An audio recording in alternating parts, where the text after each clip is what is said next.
Şuşanın səsi. El azattır, dil azattır, azad sazlarda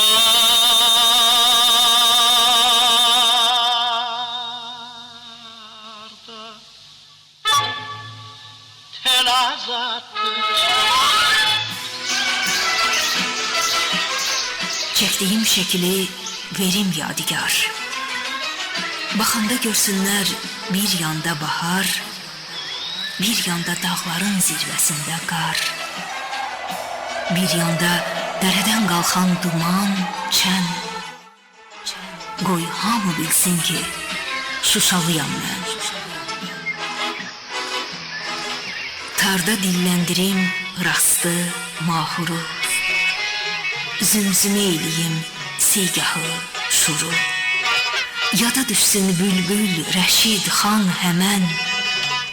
Qoy hamı bilsin ki, Şuşalıyam mən.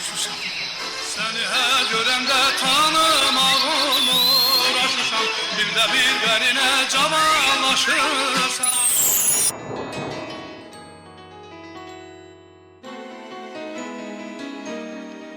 Qoy hamı bilsin ki, Şuşalıyam mən. Bəli, bu sözü onlar qürurla, ürəklə söyləyiblər. Sevimli şəhərlərini daha gözəl, daha möhtəşəm etmək üçün əllərindən gələni əsirgəməyiblər. Bu gözəl şəhəri dünyaya tanıtmaq ömürlərinin mənası olub. Qayalarla, dağlarla əhatə olunan, özdə qəlbidə yerləşən bu diyar dünyaya nə qədər dahi bəxş edib. Tanıdıqca heyrətini gizlədə bilmirsən. Onlardan biri haqda artıq son 3 veriliş hazırlayıb sizlərə təqdim etmişik.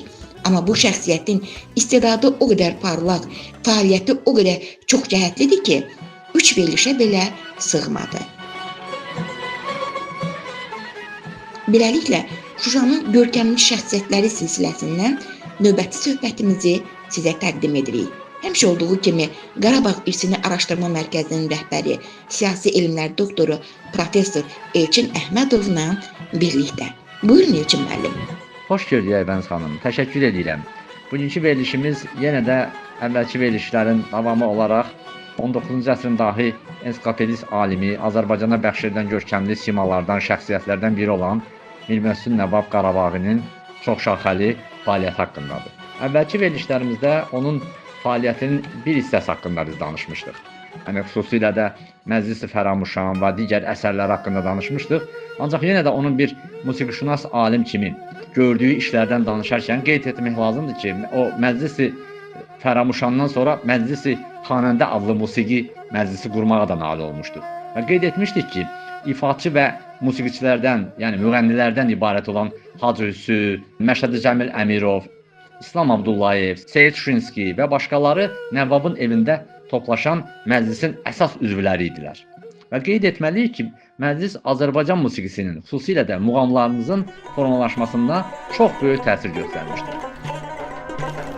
Şuşanın dağları, başı dumanlı, qırmızı qoftalı, yaşıl tumanlı. В эфире «Голос Шуши». لا يزال صوت الشوشة مستمر. Onun bir alim kimi nə qədər gördüyü işlər haqqında danışsaq bir o qədər azdır. Yəni Mir Məhsud Nəvab təkcə Azərbaycanda deyil, ondan kənarda da məşhurlaşan bir əsəri var. Onun adını çəkmək istəyərdik. 1913-cü ildə nəşr olunmuş Dər elmi Vizuhul Əqam, yəni musiqi elmində rəqəmlərin aydınlaşdırılması əsəridir.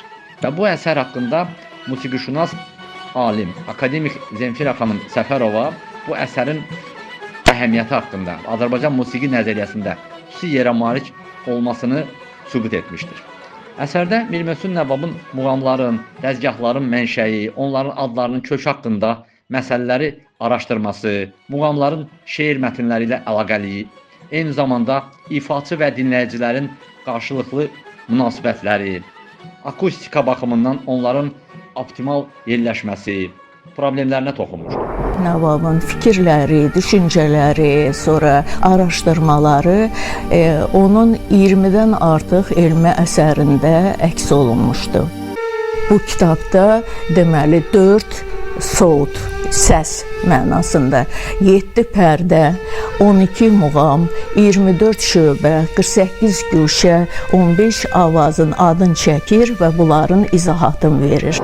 Bu əsəri təhlil edərkən akademik Zemfira xanım Qarabağ musiqiçilərin tərəfindən ifa olunan 82 mahnı və muğamın adlarını çəkir. Mir Möhsün Nəvvab yəni bir neçə muğamın mənşəyini və onların adının etimologiyasını araşdırır. Muğamların emosional təsiri haqqında yazır. Hətta musiqinin müalicəvi əhəmiyyətli barədə fikirlər də söyləyir. Görün nə qədər musiqinin insan üçün müalicəvi əhəmiyyəti olmuşdur ki, Mir Möhsün Nəvvab buna daha çox diqqət yetirmişdir. Bu risalə ilk dəfə Azərbaycanda Azərbaycan dilində yazılmış ərəb əlifbası ilə olan musiqi risaləsi idi. Qalıram mənsur tək dar sitamda, həyatımdan belə bizarə, ey dost.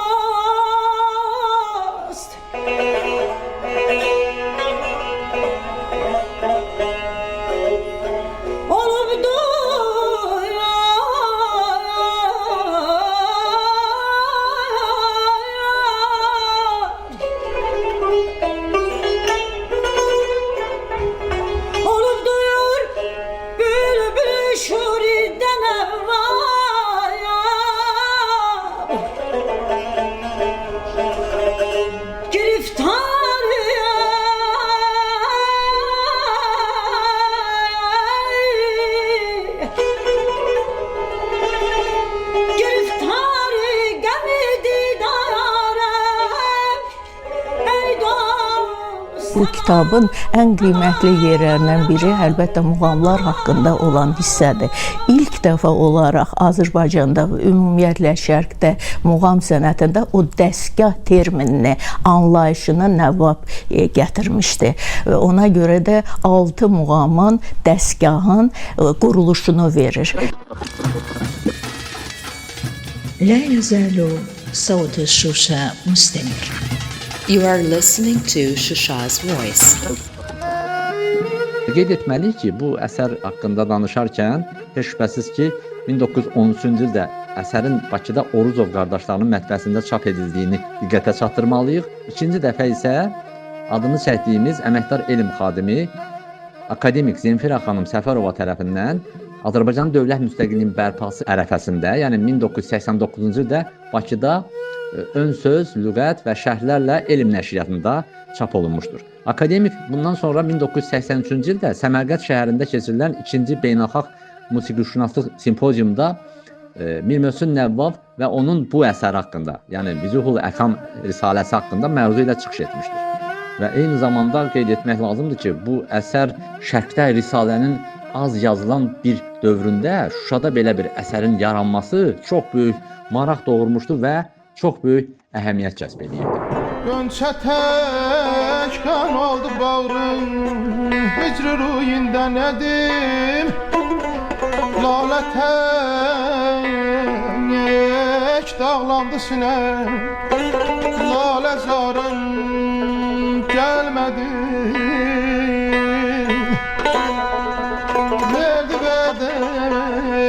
Bu yalnız Azərbaycanın musiqi elmi üçün deyil, həm də bütün şərq, yaxın şərq xalqlarının musiqi elmi üçün dəyərli bir mənbə, bir əsərdir. Onu da qeyd etmək vacibdir ki, yəni bu əsər haqqında danışarkən Mir Möhsün Nəvvabın bu risaləsinin bir hissəsində muğamlarla əlaqədar rəqəmlər də verilir. Yəni onların mənası da aydınlaşdırılır. Bu çox belə maraqlı və mühüm əhəmiyyət kəsb edən bir məsələdir.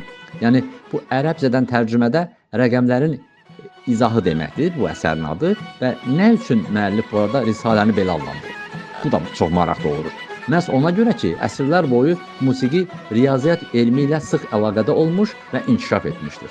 Görürsünüz nə qədər musiqinin bayaq qeyd etdik insana nə qədər faydası, müalicə və əhəmiyyəti, eyni zamanda riyaziyyat elmi ilə sıx əlaqədə olması və inkişaf etməsi əsərdə diqqətə çatdırılır. Və o baxımdan əgər biz orta əsr risalələrinə müraciət eləyəndə, təbii ki, mən akademik Zemfira xanımın dili ilə danışıram, o sahənin görkəmli mütəxəssisi kimi, qeyd edir ki, Nəvvab muğamlarla əlaqədar 4, 7, 12, 24, 48 rəqəmlərini izah edərək yazırdı ki, 4 sot, yəni 4 səs, 7 pərdə, 12 məqam, 24 şöbə, 48 cuşə, 15 avaz var. Onların bəzisi zil, bəzisi isə bəmdir. Yəni bunlar təbii ki, musiqişünasların verdiyi qiymətdir bu əsərə. O baxımdan qeyd etməliyik ki, Risalənin qiymətli hissələrinin biri muğam dəzgahlarının quruluşu haqqında olan bölmədir ki, bu da çox böyük, mühüm əhəmiyyət kəsb edən məsələdir. Bir qədər artıq danışdıq bu risalə haqqında, çünki bu risalə digər o zamanki dövrdə nəşr olunmuş çox mühüm əhəmiyyət kəsb edən risalədir və onun riyaziyyatla əlaqəli olduğunu Mir Möhsün Nəvvab izah etmişdir. Nəvvabın Şuşanın mədəni həyatında, inkişafında böyük rol olmuşdur. Cihanın əhlinə çox əzizəm.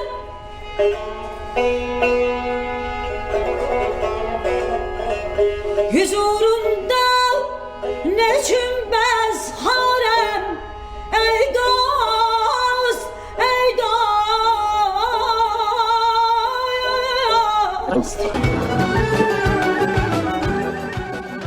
لا يزال صوت الشوشة مستمرا.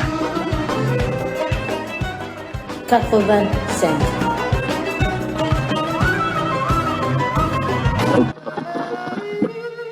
Mir Möhsün Nəvvab Qarabağının iki əsərinin üzərində daha çox dayandıq. Biri Təzkirə-i Nəvvab idi, biri də rəqəmlərin izahı mənasını verən Vüzuhul Əqam əsəri idi. Bunlar çox mühüm əhəmiyyət kəsb edirdi. Çünki o zaman üçün, o dövr üçün yazılmış bu əsərlər bugün bizim əlimizdə çox dəyərli bir mənbədir.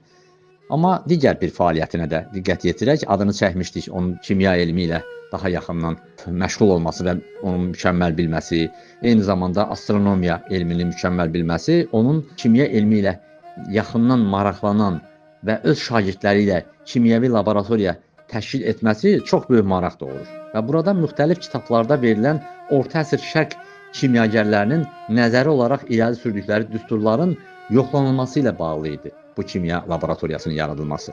O zamanki dövrdə biz indiki dillə danışırıq. Təbii ki, kimya laboratoriyası o laboratoriya deyil idi. O öz evində açdığı çox mühüm əhəmiyyət kəsb edən indiki dövrlə desək laboratoriya formasında idi.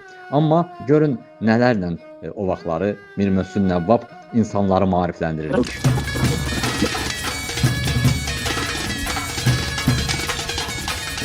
В эфире «Голос Шуши». Maraqlıdır ki, kimya ilə Nəvvab praktiki məqsədlərlə məşğul olur. Məsəl üçün, kitabların birində müxtəlif maddələrin hazırlanmasının reseptlərini də verir. Başqa üsulla mürəkkəb düzəltmək qaydası, sonra yaxşı sabun bişirmək üsulu, kartofun saxlanma qaydası, quyudan qazı xaric etmək üsulu və s. Bu məsələləri həmin o laboratoriyada izah edib və cəmiyyətə çatdırırdı. Nəvvabın tibb sahəsində də bəzi araşdırmalar olmuşdur. Onun müxtəlif xəstəliklərin müalicə üsulları haqqında məlumat verməsi o zaman üçün onun görün nə qədər böyük, yəni ki, dünya görüşü, eyni zamanda bütün məsələlərdən baş çıxartması, həm orada əvvəlki verilişlərimizə qeyd elədik də biz ki, bir qədər əvvəl musiqinin insan sağlamlığına müsbət təsiri. Ömür sürməli devrandı, ömür sürməli devrandı. Səsin gəlsin, bar bülbül, bar bülbül, bar bülbül, bar bülbül. Kimya elmi sahəsində danışarkən onun müxtəlif adını çəkdiyimiz məhsulların insana faydası, amma tibb sahəsində də bəzi xəstəliklərin araşdırılmasından məşğul olmuş və o müxtəlif xəstəliklərin müalicə üsulları haqqında da məlumat vermişdir. İnsan dövrün texniki nailiyyətləri geniş təbliğ etmək istəmiş, görün biz onu astronom kimi dəyərləndiririk, o öz evində teleskop quraşdırmış və həmin evin bir hissəsini kiçik rəsədxanaya çevirmişdir.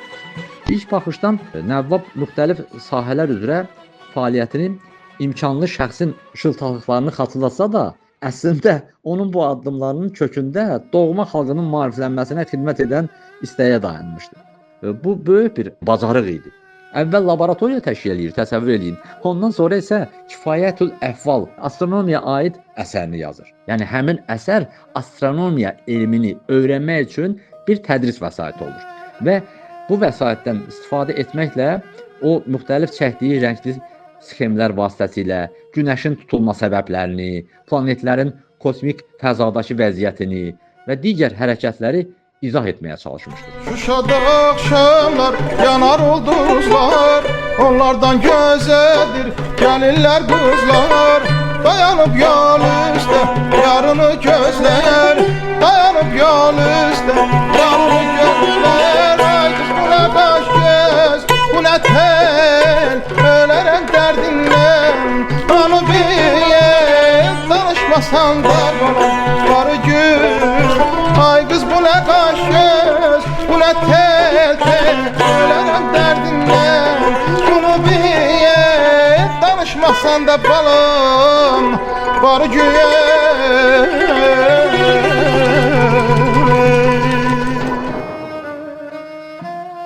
O zamanki dövr üçün bu dahi şəxsiyyət astronomiya elmini o qədər mükəmməl bilmişdir ki, yazdığı bu kitabda göy cisimlərinin yerləşməsi, Günəşin tutulması haqqında tərtib etdiyi cədvəllər də var idi. Maraqlıdır ki, bu kitabda verilən məlumatlar Nəvvabın öz teleskopları vasitəsilə apardığı müşahidələrə əsaslanması və onun nəticəsində bunları yazmışdır. Eləcə də dərs prosesində də şagirdləri ilə birgə bu müşahidələri davam etdirmiş və cəmiyyəti o zamanki dövrdə maarifləndirməklə məşğul olmuşdur. Bütün elmlərlə yanaşı astronomi sahəsində də Mir Möhsün Nəvvab Qarabağinin çox böyük xidmətləri olmuşdur. Əziz dinləyicilər, Şuşanın səsinin Mir Möhsün Nəvvaba həsr olunmuş növbəti buraxılışını dinlədiniz. Proqramın müəllifi Professor Elçin Əhmədov, rejissor Ülviyə Zamanlı, redaktor Aybəniz Məmmədəliyevadır.